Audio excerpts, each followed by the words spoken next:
At the end of the day, it's not about what you have or even what you've accomplished. It's about what you've done with those accomplishments. It's about who you've lifted up, who you've made better. It's about what you've given back. Denzel Washington. Welcome to Inspire Vision. Our sole purpose is to elevate the lives of others and to inspire you to do the same. Marcus, welcome to the show. It's great to be here. Dr. Doug, that's okay. Yeah, or Doug, that's fine. You know, All it's just fascinating to me, the backgrounds of how people kind of reach the point that they are in their lives and what they're doing. And obviously, you're doing something extremely significant. I'd love for you to share with the audience a little bit about who you are and help them to understand who you are, a little bit of your background. Okay. I'll talk about what I do, and then I'll talk about how I got here. Okay. I work with Certain Future, and I support parents of preteens. So I support the parents of the preteens, 10 to 14 years old, so they can show up and maintain a meaningful relationship with their child during their first identity breaking, I call it. And we could talk about what identity breaking is later. Right. And I work with the parents so that these are parents who know the value of doing hard work. And when I say that, we were all adolescents, yeah, and we know those formative years, but when you're present with your son or daughter through those years, you can lay the foundation that will pay later on in life. So I use a framework called the Show Up Framework, and it's so that they can be confident in their communication and they can know how to be present when their child starts to withdraw and how to support their child so they can develop strong resilience and self-belief. So how on earth did you get on this path? Oh man, several different origin stories actually, and I'll just be the quick No, please, overview. sure, I'm interested. Are you familiar with the term third culture kid? No. Have you heard it? Okay, so a third culture kid is usually, there are different definitions, but usually their passport doesn't match the country they grew up with or their parents' identity, culture, let's say. So my mom's from the Philippines, my dad's from the Bahamas, that's why I live in the Bahamas, and I was born in California. I lived here until I was 12, and then I moved to the Bahamas, studied communication in Alabama, journalism, right? Straightway went to South Korea to be a missionary English teacher. Stopped being a missionary, no animosity towards a church or anything, but worldviews change, and then, but loved teaching. And I continued teaching, got my training inside Thailand, went and taught at a petrol company in Saudi Arabia, came back to Thailand, furthered my education, then went to Spain, then did 7 years inside Thailand, taught in international schools. English language arts is what I taught. And then now I'm back in the Bahamas with my aging parents. And I taught English. And I remember coming out of English class one time and I told my chairperson, I said, you know what? This feels a lot like therapy. And he said, Marcus, that's why it's called the humanities. We're teaching them how to be human. And I love communication. I love words. Our words create our world. And in human development, it's always during the transition years. That's adolescence, when we're entering adolescence, when we're entering young adulthood, then our golden years and so on. But it's during those formative years that we are asked, you know, who are you? And that we really get to form our identity. And I've worked with teenagers and preteens. This is a book from my fifth graders. Can't see it on screen. I'll fix it. No, that's okay. That's all right. My fifth and sixth graders. This is the Good Vibe book that they gave me. And there are a lot of pictures of just stick men with afros. I'll show you here. Just wonderful. I do it for them also. Okay, cool. Just, you know, I'm going to be doing this for the rest of my life, but I'm going to serve parents because also it's my own upbringing with my father, a father who really cared, an A-type personality. And in retrospect, there's wisdom to say how he showed up for me. And there's gratitude behind it. But then him being the adult in the room, like growing up, I always knew like, dude, no, that's not how you do it. But the people who know our insecurities first is ourselves, and the ones who know it best are our kids. Right. But those are just several different ways of how I found myself here. I feel uniquely called to this, and that's the origin story. And I have a vision going forward too. Yeah. Oh, that's fantastic. I have four children. So Hey. Yeah. yeah, I've got four kids. And it's interesting as you look at, as you say, the pre-teenage years, which what age would you put that in for preteens for the audience? What age? 10, Eight, 10 to 14. 10 to And 14? and the reason I say that because people develop at different stages of life. Uh-huh. Everybody's different in their development.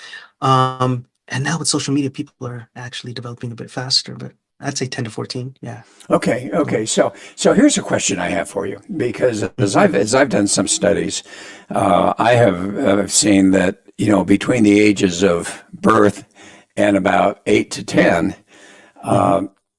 personalities are created, and many times, as the research shows, much of the time those personalities are created by the imprints of the parents, of the religion, of the society, of the school, of the teachers, of the friends, and all of that. So they get to be age 8 to 10, Mhm. and you're trying to deal with them in a certain manner, and they have an entirely different perception of what's going on. Mhm. And sometimes as adults we don't understand that. And the other challenge is a lot of times their reaction to what we would consider just a normal communication, they have a huge emotional reaction, and it has nothing to do with that time of moment. It has everything to do with some subconscious imprint that brought up an emotion that now they're going to fight back. What are your thoughts on that, Marcus? I would say you're a very intuitive parent, and I'll give some you gave a nice skeleton and I'll add some details to help Okay, it make great. sense. Yeah, yeah, yeah. Yeah. So let's think about it. 0 to let's say 8 and 10. Uh-huh. The world is black and white for them in that it's your worldview. They're believing everything that you say and you're telling them. Um, Adolescence is actually it's a natural part of life where they're going to start forming their own identity. And what Right. happens, and you notice this, that's where actually skepticism starts to seep in as they start to understand there are other perspectives in the world. Oftentimes nowadays it's coming through media, but it used to come Right. through adults inside, other trustworthy adults inside our communities, their peers. And as they interact with other people that aren't their family group, they start to say, oh no, people look at life differently than my parents do. And they haven't learned nuance yet, which comes later on in life, 18 about. But while they're not sure everything you're telling them is the truth, right? And I say an Right. ice wall, a wall of ice forms, and it's ICE. These are the challenges of preteens, or when they're breaking away into adolescence. I is identity breaking. Who am I? Right? I used to be mom or dad's like loving son or daughter. And what maternal energy does, it holds you close. It says, I love you, you're cared for, you're secure, you're safe, you're seen. What paternal energy does is it pushes a child away. And it says, I love you, you're safe, you're secure, you're seen. You can come back, but I need you to be independent. First, you're dependent, now you're independent. The final form, actually, of human development is interdependence. As Jim Yes. Rohn says, I will take care of me to be in service to you if you promise to take care of you to be in service to me. Yes. That's the final form. But now they need to practice independence of figuring out who you are. And that tension creates a whole holistic human being, right? That push and pull. But it's that breaking away of which they're trying to navigate and trying to figure out their role, their identity. The second thing is collaborative mistrust. They don't know who to work with or who's on their team now. And they think they're the problem. Um, the third thing, and you touched on it, is emotional mismanagement. Emotions tell us, one, our subjective well being, how we're moving towards the goals in our lives, and how we're navigating this. This is their first time to the rodeo, so they don't know how to manage it yet.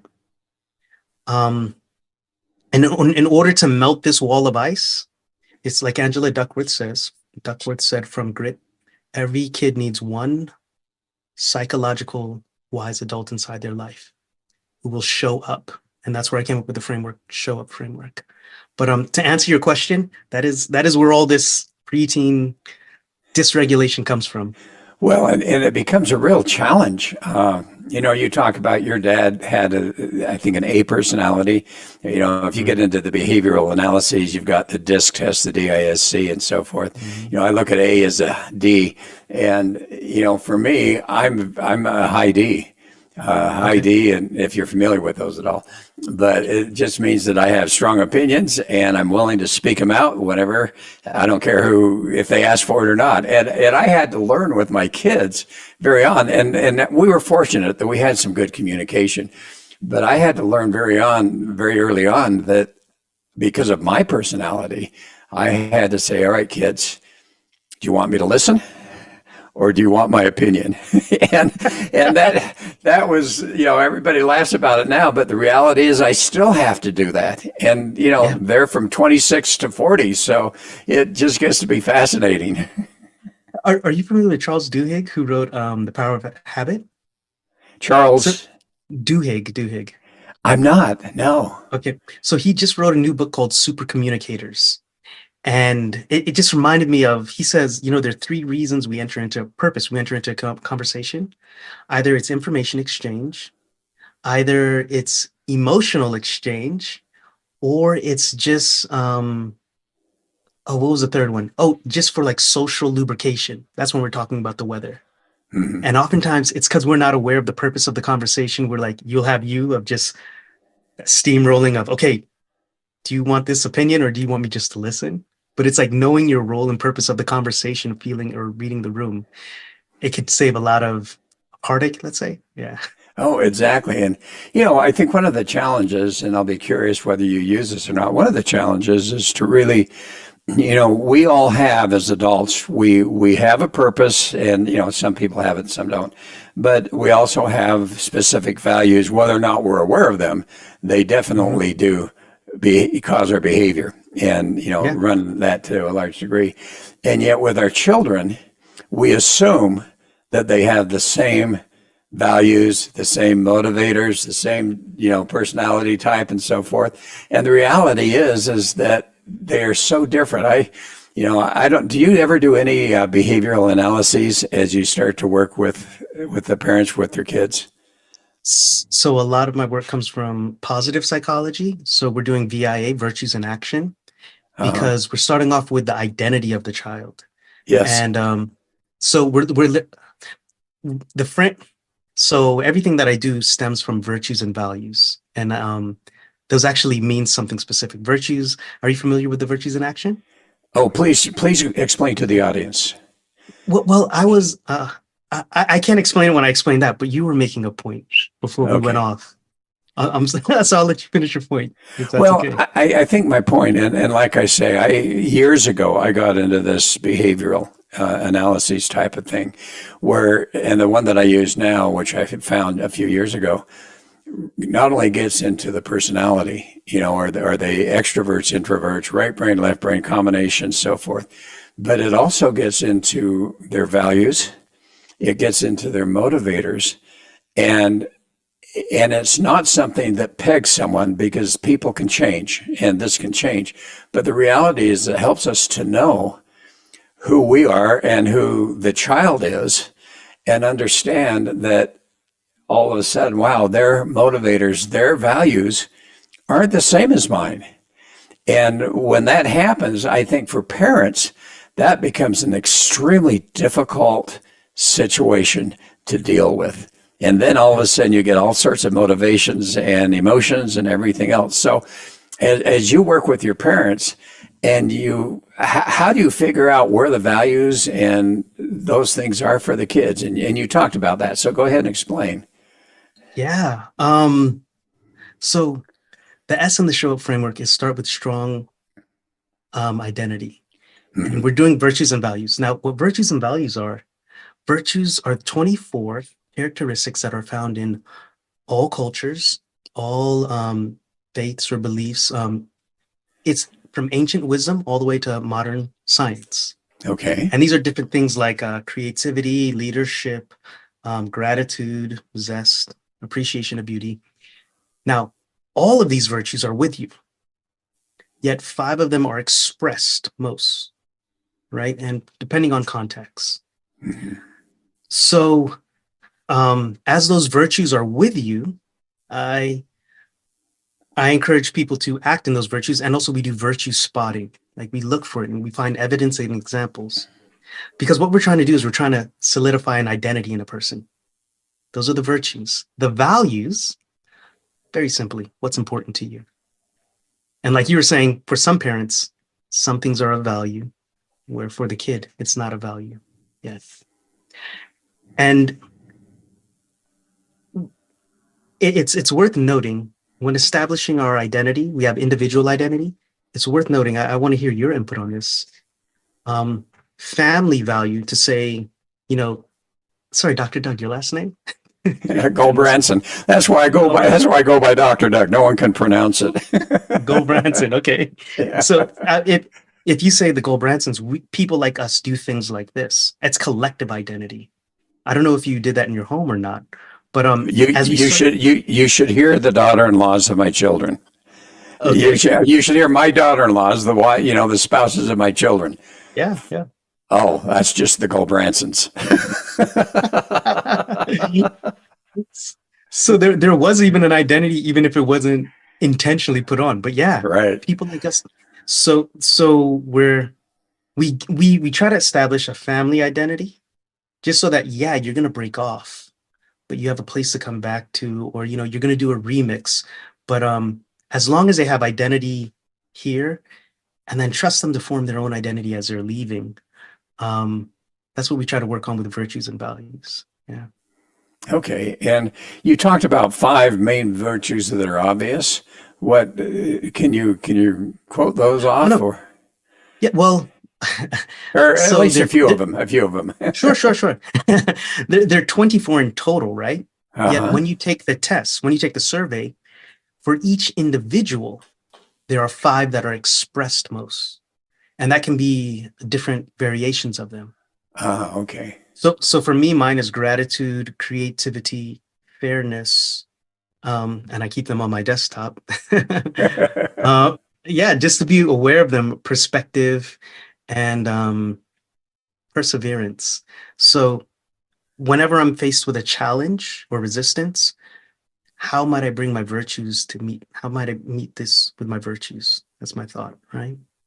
So, and everybody doesn't have the same virtue. So, No. when you said there's 5, it's not that there are 5 that always show up among everyone. It's just that for each individual, there are usually about 5 virtues, whatever they happen to be. Yeah, and that's the spice of life, right? It's a different variety, and that's why that lends to our collaboration. Yet, hold on, it's worth noting, Doug, how you know it's a virtue is that it's always acting towards either the individual well-being or the collective well-being. Okay. Because there could be a virtue of excess. Just humor is a virtue, but like if you're being funny in a moment where it's not necessary and it's not adding to well-being, or if you're too serious, so stern and so on, and not seeing the virtue of humor. So it's either excess or a deficiency. You're trying to get it inside that mean, right in the middle. Yes. And you know what I find oftentimes is as I work with people, you help them to understand kind of who they are with these, assessments. But the fascinating thing is that sometimes they'll agree, sometimes they don't, and they're not perfect. So, I always say, whatever's true for you is going to be true for you. But getting into that virtue and getting into that values and recognizing that that is something that is the true motivator for an individual.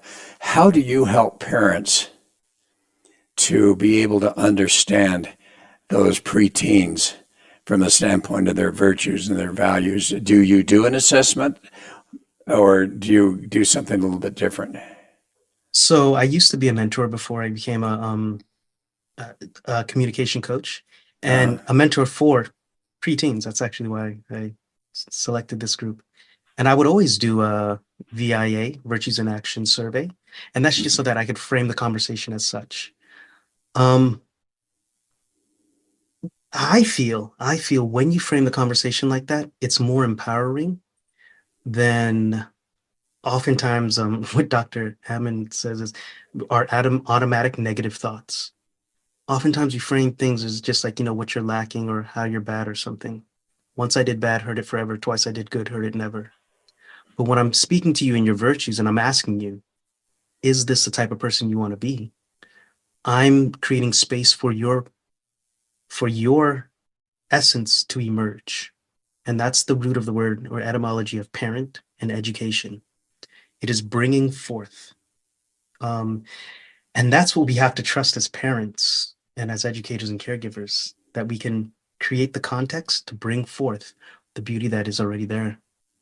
Well, and you have a lot of parents, and I think we're all guilty of this to some degree. I mean, we have our personal culture. We have what we were brought up with. And obviously, we think that's good, ideally.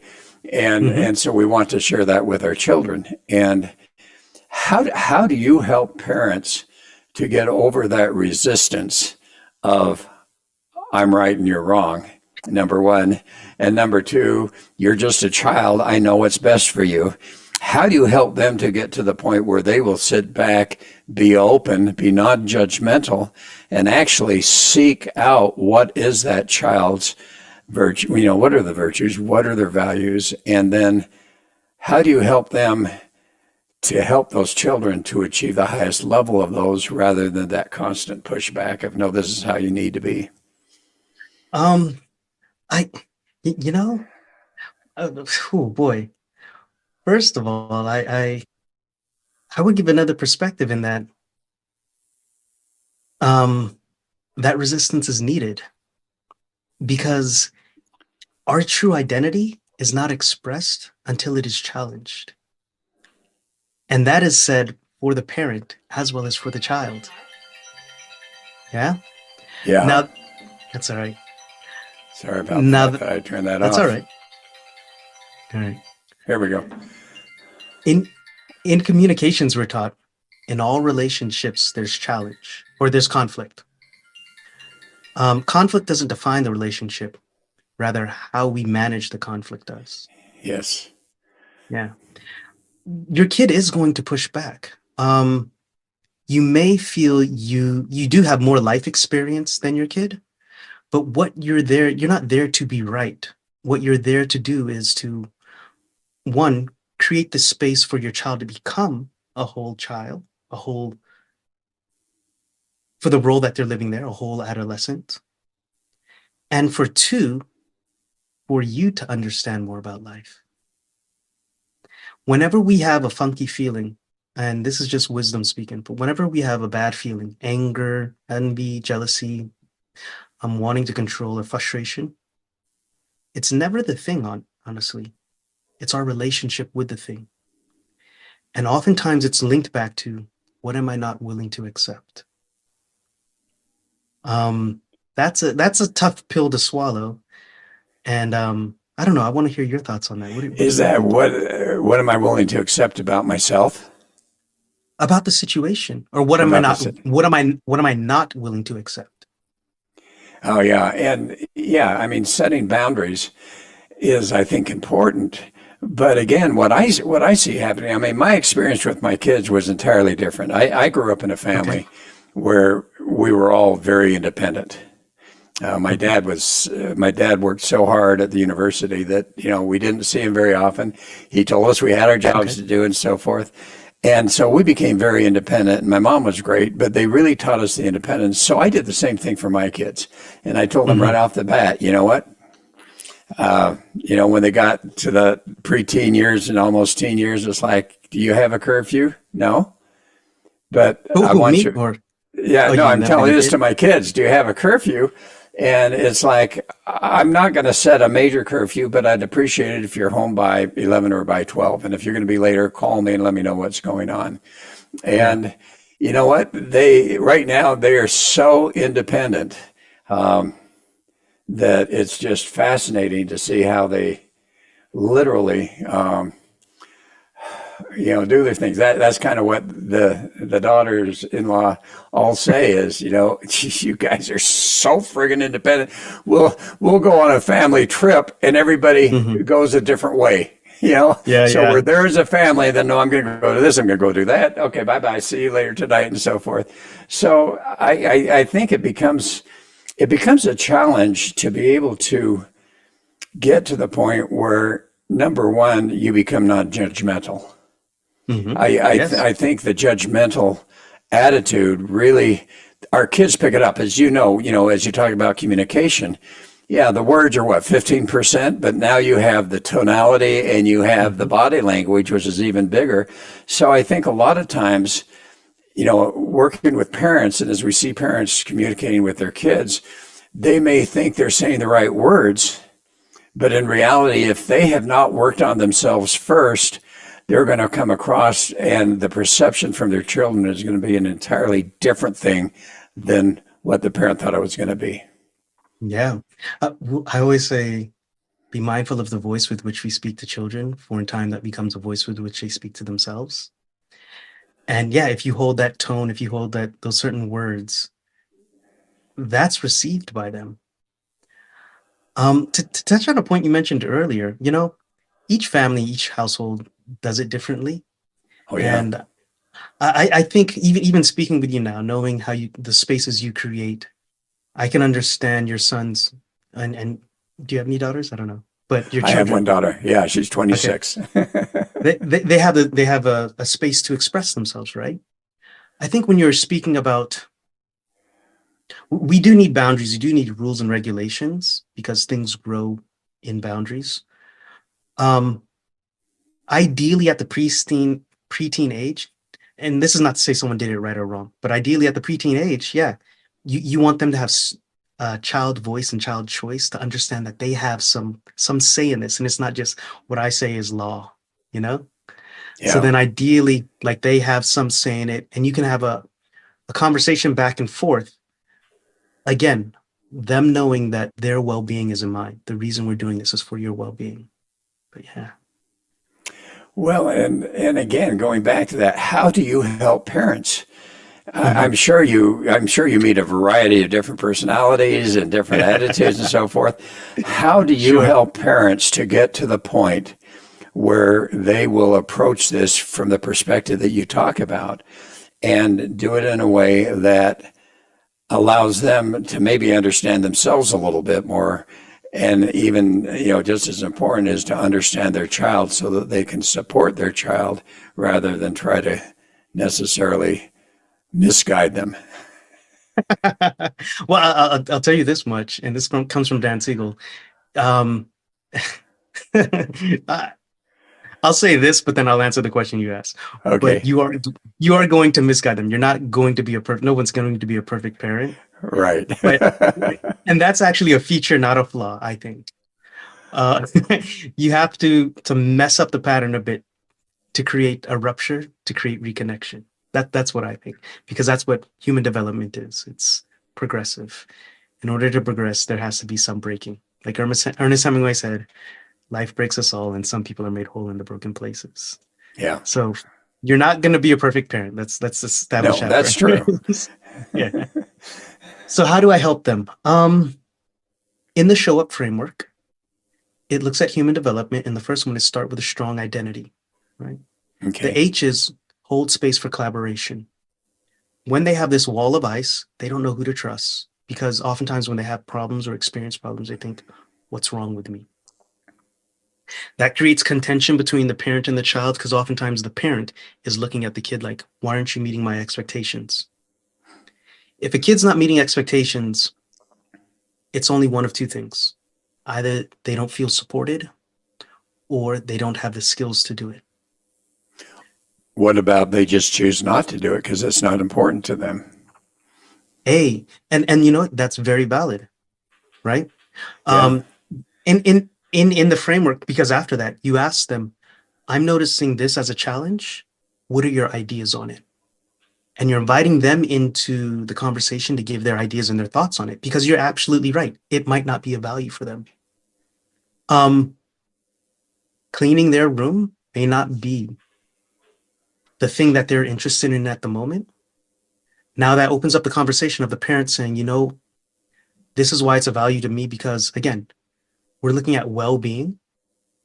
And we can only work on one piece to correct at a time. So maybe having a clean room may not be the priority at the moment. It might be something else in regards to sleep or finishing homework or so on, right? Right. But you're right. You're right. It opens up the conversation to say, let's look at what we value. And then after having the expectations and the regulations set by the parent, we collaboratively work on a solution, something that you can agree upon and that I can agree upon, and we try it for some time, right? So that they feel part of the process of saying, when Right. there are challenges, I have a voice in it, right? So that's the H of the show up framework. And then O is open up communication, and W is wander and explore the world together. That means having projects, our personal ones and the ones that our kids have, like Angela Duckworth says, doing something difficult for a long period, because that's teaching them grit, teaching them how to do hard things. And in teaching them that, you're showing that you have projects and they have projects and happy people have projects. Sonia Livermirsky. But you're showing them how to use their virtues and values to reaffirm their identity doing something they want to do in the world. And that is moving towards maturity. Well, and it's so interesting you talk about that unveiling potential together, wonder and exploring the world together. What does that do let's look at the underlying reality Sure. of what does that do when a parent is willing to spend the time with their child, doing things that hopefully the child enjoys. And what does that do for the relationship, and how does that help overall for the parent to help that teenager or that preteen to move forward a little bit better? Well, if we want to play the long game, Doug, do you know when people are happiest in life? The long game?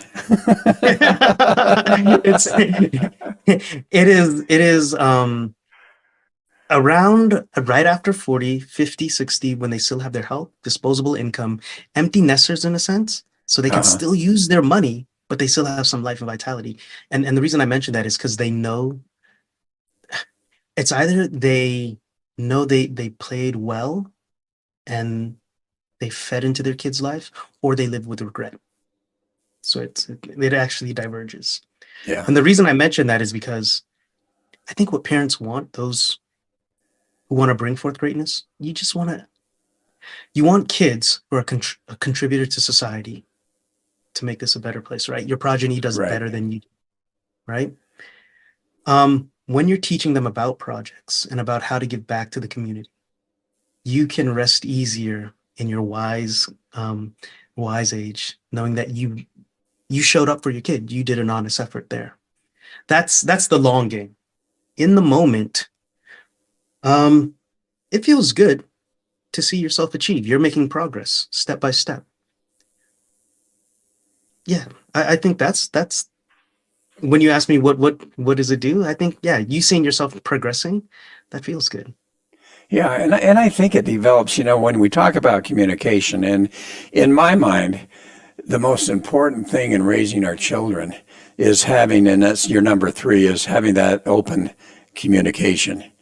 And if you have that where they literally can come to you and say, hey, I've got a problem, I want to talk to you about it, they have to understand that they can trust that you will listen and that you will not necessarily judge. You may disagree, but you won't judge. And then be able to offer them, if they seek it, some thoughts and some advice about that. How do you help the parent to get to that point? I mean, we're dealing with parents, myself included. We have our own emotional junk that we deal with all of the time. How do you help the parents to get to that point of beingness so that they can help their child to become the person they really want to be? um, in the show up framework, what I call it is a trustworthy present parent. Because as a kid puts up their wall of ice, it's the fact of you being there ready for when your kid does come from behind that wall, right? And trust is built over time, Yes. right? It can be lost in a moment, yet it's built over time. Now, one tactic I can give you So the strategy is to be present and to be someone you can trust. Now, trust is built on three things. First of all, you have to be telling the truth first. All growth begins with telling the truth. Second, your line of thinking has to make sense to them, right? And the third is they have to know you care. They have to know that you're actually working for their well-being, right? Now, that said, one tactic, one way you could do it is the way you communicate with them. I'll tell you a speaking one, and then I'll tell you a writing one. A speaking one is, how do you pass on your virtues and values without being preachy? If you see them going through a challenge, tell them a story, not just any story. Tell them a story that is yours. Ideally, it's a story that is yours when you're the same age. Identify with them so that it's, hey, this is what I experienced. Now, stories actually happen in 3 seconds. Stories just means your belief changed and you gave it meaning. I have an example, but just looking at a top level, your beliefs changed. This is what it means to you. And then you invite them into the conversation, say, what does this mean to you? Because now you're telling them, this is what I believe because of this story that happened to me. And this is why I hold the values I do. What are your thoughts? And when they tell their thoughts, actually make space for them to express themselves. It's not you arguing with them. They might tell you something new that you never even thought of. Or they might say, no, I see why you could see it like that. Or I understand you more. So that's one way to share your virtues and values without being preachy in conversation. Well, and it really does get down to being open, to know how to communicate and have your own emotions in control so that you're not judgmental, so you don't get upset, you don't get angry. Hey, Dad, this is what I really believe. This is what I want to do. And it may be the antithesis of what I wanted to instill in them, and yet that's who they are. And that gets to be a challenge. It gets to be a challenge when you're not accepting, when they hold a view that's different from yours. Yes. I agree with you on that. And I see a lot of kids, particularly in this area, see a lot of kids kicked out of their house because they're not living up to the religious virtues of their parents. And, to me, that's such a challenge. And I think how do we help parents to understand that each of our children are individuals? Yeah, they were made up between a man and a woman, but how do we literally get to the point where we give them their independence, we give them their strength, and yet understanding that at that age, some wise counsel and, watching out for them is important too. I wonder if one of the biggest, I don't know, I'm thinking about hearing how you're framing it and being familiar with the context of how you're saying it. If we tell a person they're less than because they don't believe what we believe, like that for me, that has inherent judgment, Oh yeah. Yeah. The writing technique I wanted to share with you. Remember, where your attention goes, your energy flows. So we have this one exercise where we're writing a letter and we're speaking about the virtues that our kids hold. And we're saying how we are proud of these virtues that we saw in them. And we're actually just drawing their awareness to something we saw. Uh-huh. So we're owning it, but it's like, I see this in you. And then you end the letter with, when you're ready, or if you want to, bring this letter back to me, and you will get 10 minutes or however minutes you want of my undivided attention, and I will listen with no judgment. What you're doing there is you're anchoring a point of psychological safety, whereas they can be themselves authentically without fear of being hurt or being threatened. And they know that they're supported when they're ready. And when that moment of readiness might come, maybe they might use a letter. And even if they don't use a letter, you've communicated to them, you can always come back to me when you're ready.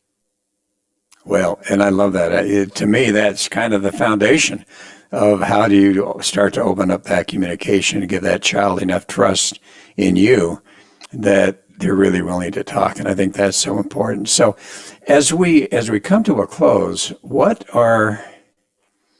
would you say a message would be that you would like to share with parents that might be meaningful to them as they're dealing with the challenges of pre-teenagers?